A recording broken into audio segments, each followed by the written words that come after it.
Welcome back. This is the second devlog for Little Game 1. I still haven't thought of a better name, so I'm open to any and all suggestions. This has been a slower week as I got a mild burnout, but I did at least 5 minutes of work each day. This doesn't sound impressive on its own, and that's because it isn't. Although, what it has done has kept me from dropping the project during a drought of motivation.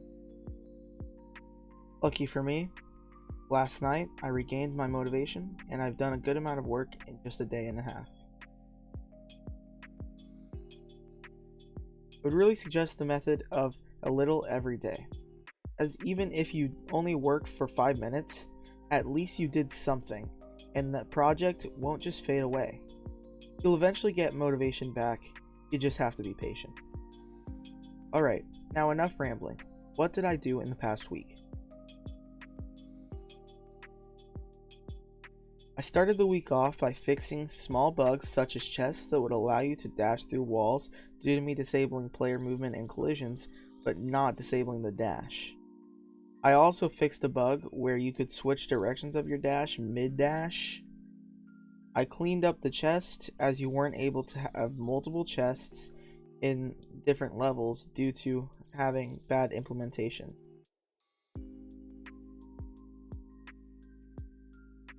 I actually did a lot, just not in the game. I set up a Trello board outlining the whole project, and I got a bunch of automation working so my workflow is streamlined.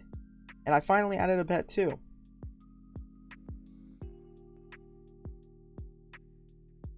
I made pausing work properly, then worked on the pause menu before deciding not to have a formal one. I also cleaned up some code and did a little more work on the Trello board. That's really all for Thursday. I actually didn't work on the game at all. I had some friends over and had a break.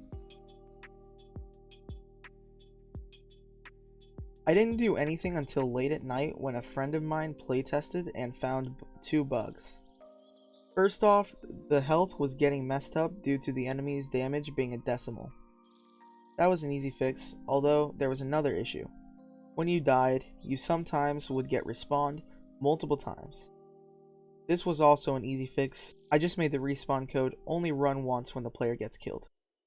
I then regained my motivation, which compelled me to fix the falling platforms, as they were bug-ridden. The main issue with that was the falling platforms were actually terrible, and so I decided to delete them and start from scratch. It was actually quite easy. I now have the actual platforms, which when stepped on will hide themselves and disable collisions. They will then spawn a mask sprite that will fall, making it seem like the platform has just fallen. Here we are, the last day on the list. I worked on main menu icons initially designed by Xanderwood, but I modified them and made some new ones. I think they turned out nice. There is also now a functional main menu, not finished but functional, as well as I worked on implementing sound and music. Currently I have some tracks in the game, but I'm still trying to find which ones fit the game best. Well, that's really all. Overall, I'm really happy with this week's progress. I'm also very pleased with the support on the last video. I've been on YouTube making videos for years. I've never once had so many comments, although all of my older videos weren't made for the best online community. I really appreciate any and all support from you.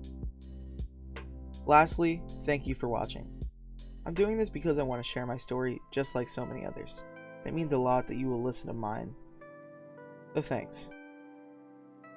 Well, if you enjoyed, I'd appreciate a like and subscribe for more. And if you'd like to join my Discord, the link's in the description.